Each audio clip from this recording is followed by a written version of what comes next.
वहीं पश्चिम बंगाल से जुड़ी हुई बड़ी जानकारी आपको दे दें कि बंगाल में आज जारी होगा नई वोटर लिस्ट और 2 बार तारीख बढ़ी एसआईआर के बाद से ड्राफ्ट रोल में और ऐसे में नाम काटे जाने की भी संभावना जताई जा रही है। बता दें कि पश्चिम बंगाल में स्पेशल इंसेंटिव रिवीजन के बाद से फाइनल वोटर लिस्ट जो है आज पब्लिश होगी। राज्य में 27 अक्टूबर 2025 से एसआईआर की प्रक्रिया जो है वो जारी है और इससे पहले 16 दिसंबर को राज्य की ड्राफ्ट वोटर लिस्ट जारी हुई थी। बता दें कि इसमें से बंगाल में 55 लाख से अधिक वोटरों के नाम काटे गए थे और ऐसे में बंगाल की फाइनल जो है वोटर लिस्ट आज जारी होगी।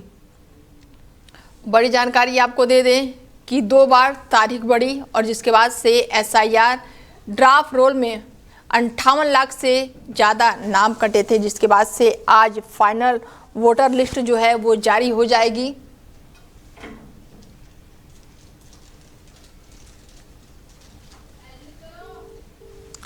बड़ी जानकारी आपको दे दें कि पश्चिम बंगाल में आज और ऐसे में इस खबर पर ज़्यादा जानकारी के साथ संदीप जी जुड़ चुके हैं हमारे साथ और उनसे जानते हैं कि किस तरीके से वो देख रहे हैं, क्योंकि पश्चिम बंगाल के लिए एसआईआर को लेकर लगातार हंगामा हम देखते आए हैं और आज जो है वो फाइनल लिस्ट जो है वो जारी हो जाएगी। संदीप जी, सबसे पहले सवाल तो यही रहेगा कि किस तरीके से आप इसको देखते हैं। देखिए मैडम, जिस तरीके से जो एसआईआर है वो देश भर में एक गर्म और अहम मुद्दा बना हुआ है, ये पॉलिटिकल दल इससे घबराए हुए हैं, तो चुनाव आयोग के लिए एसआईआर कराना जरूरी है।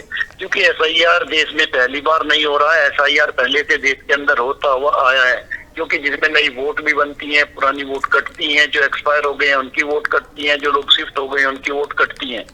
बिल्कुल। तो एक तरीके से ये चुनाव आयोग की सतत चलने वाली प्रक्रिया है। कई स्टेट में ये चल रही है और कई स्टेट्स में अभी होना बाकी है, लेकिन जो हाल में चुनाव महत्वपूर्ण हो जाती है, जहां सरकार लगातार चुनाव आयोग को और सरकार को इस पर घेरती रही है कि हमारे वोट बैंक कटने का डर है, हमारे वोट कटने का डर है, हमारे कार्यकर्ताओं के वोट कटने का डर है।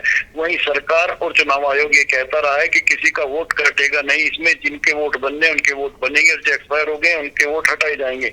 तो अब देखना है इसकी निष्पक्षता क्या रहती है, इसकी विश्वसनीयता क्या रहती है। लेकिन आखिरी लिस्ट आने से कहीं ना कहीं मुझे लगता है जिस तरीके से दूसरी पार्टियां भी सचेत थी और पूरी बारीकी से वो नजर रख रही थी, तो काम तो अभी तक निष्पक्ष होता हुआ दिखाई दे रहा है। बाकी लिस्ट आने के बाद देखेंगे कि जो विपक्षी दल हैं वो किस तरीके के स्टेटमेंट देते हैं या वो किस तरीके से इसको देखते हैं, इसका स्वागत करते हैं या इसका विरोध करते हैं। बिल्कुल। ऐसे में संदीप जी, ममता बनर्जी लगातार सरकार को घेर रही है कि चुनाव है उसको लेकर ये षड्यंत्र रचा जा रहा है।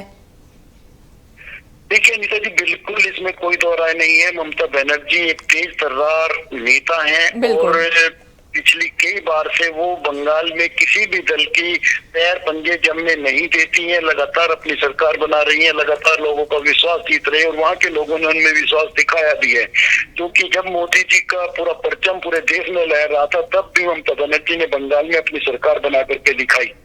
तो इसमें कोई दो राय नहीं है कि बीजेपी को अभी बहुत वक्त लगेगा बंगाल के अंदर अपने पैर जमाने में और ममता बनर्जी को टक्कर देने में, क्योंकि ममता बनर्जी बंगाल की लोकल लीडर हैं, बंगाल की बात करते हैं, बंगाली भाषा अच्छे से बोल सकती है और बंगाली नेताओं की उनके पास फौज है। जबकि बीजेपी जो है वो अमित शाह और मोदी जी के सारे बंगाल जीतना चाहती है और जो हिंदी भाषी लोग हैं, हिंदी भाषी लोग बंगाल के अंदर जाकर वो प्रभाव नहीं छोड़ पाते हैं, ना वो इतनी हिंदी समझते हैं। इसलिए कई ऐसे कारण इकट्ठे हो जाते हैं बीजेपी की जो राह बंगाल में जाकर मुश्किल हो जाती है। ऐसे में संदीप जी, अगर नाम कटते हैं या जुड़ते हैं तो क्या आने वाले विधानसभा चुनाव में इसका असर देखने को मिलेगा? देखिए बिल्कुल, जो नाम कटते हैं या नाम जुड़ते हैं उनका प्रभाव पड़ता है, क्योंकि ये एक वोट बैंक होता है। जिसका नाम वोटर लिस्ट में आ जाता है वो वोट डाल सकता है, जिसका नाम वोटर लिस्ट से बाहर हो जाता है वो वोट नहीं डाल सकता। तो इन चीजों का सीधा प्रभाव चुनाव पर पड़ता है, चुनाव के नतीजों पर। बिल्कुल। अगर संदीप जी नाम कटे या फिर अवैध प्रवासियों, जैसे कि कुछ समय पहले अवैध प्रवासियों का बहुत सारे नाम आए थे, कई हजारों में नाम आए थे, तो क्या उसको भी लेकर कहीं ना कहीं ममता बनर्जी डरी हुई हैं कि वोट कम आएंगे? देखिए ये तो देखना पड़ेगा कि जो अप्रवासी लोग हैं या जो बांग्लादेशी कहे जाते हैं उनका कितना वोट है या कितना वोट नहीं है। हमने ये भी देखा है कि चुनावी माहौल बनाने के लिए झूठे आरोप प्रत्यारोप लगाए जाते हैं, झूठे आरोप लगाकर लोगों को जेलों में भी डाला जाता है। दिल्ली का आपने देखा होगा कोर्ट से किस तरीके का फैसला आया है, लोगों के ऊपर भ्रष्टाचार के आरोप थे, शराब के उसमें हेराफेरी के आरोप थे, वो सभी को कोर्ट ने बरी कर दिया और उल्टा सीबीआई को फटकार लगाई कि इनके ऊपर तो केस बनता ही नहीं है। कोई एक छोटा सा सबूत ऐसा भी नहीं मिला कि इनके ऊपर केस चलाया जा सके। तो इन सब चीजों को हमें ध्यान रखना है, क्योंकि ये जो बांग्लादेशी, रोहिंग्या, पाकिस्तानी को देश में घुसने की बात लगातार की जाती है, ये भी कहीं ना कहीं दूसरी पार्टियों का चरित्र हनन है। उनके ऊपर आरोप लगाए जाते हैं और चुनाव होने के बाद वो सारी चीजें गायब हो जाती हैं। देखिए दिल्ली में आज किसी अप्रवासी का जिक्र नहीं हो रहा है, ना बांग्लादेशी का, ना पाकिस्तानी का, ना रोहिंग्या का। आज जिस तरीके से बिहार का चुनाव संपन्न हुआ वहां पर किसी बाहरी का जिक्र नहीं हो रहा है। लेकिन यही चीजें जहाँ चुनाव जाता है चीजें वहां चली जाती है और वहाँ की अगर दूसरे दल की सरकार है तो उसको घेरने की कोशिश की जाती है। लेकिन मुझे नहीं लगता कि ममता बनर्जी के ऊपर इन चीजों का कोई असर बिल्कुल ऐसे में संदीप जी वो तेज तर्रार नेता हैं। बिल्कुल ऐसे में संदीप जी बीएलओ के भी मौत को लेकर उन्होंने बहुत सारे हंगामे भी किए थे, बीएलओ की मौत का मुद्दा उठाया तो क्या एक बार फिर से ये रिपीट होगा बीएलओ की मौत का मामला?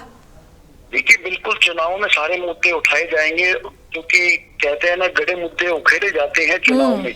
तो अनिता जी इसमें ऐसा है जैसे बीएलओ वगैरह ने जो आत्महत्या की, ये एक बहुत बड़ा मुद्दा था। बीएलओ ने आत्महत्या इसलिए की, या कोई भी व्यक्ति मरना नहीं चाहता, लेकिन जब उसके ऊपर बर्डन आता है और उसके ऊपर जिम्मेदारियां आती हैं और जरूरत से ज्यादा आती है, सरकार के प्रेशर बनते हैं, उसे लोगों के बीच में जाकर के आउटपुट देनी पड़ती है और जो चीजें इतने कम समय में पॉसिबल ना हो तो फिर आदमी मजबूरी में ये रास्ता चुनता है। अदरवाइज दुनिया में कोई नहीं है जो मरना चाहता हो। बिल्कुल, चलिए तमाम जानकारी और जुड़ने के लिए बहुत शुक्रिया संदीप जी। धन्यवाद अनिता जी। बता दें कि बंगाल की फाइनल वोटर लिस्ट जो है इससे पहले 14 फरवरी को पब्लिश की जानी थी, लेकिन कार्य पूरा न होने के कारण इसे पहले 21 फरवरी और फिर 28 फरवरी किया गया। हालांकि आज जो है वो फाइनल लिस्ट जारी हो जाएगी।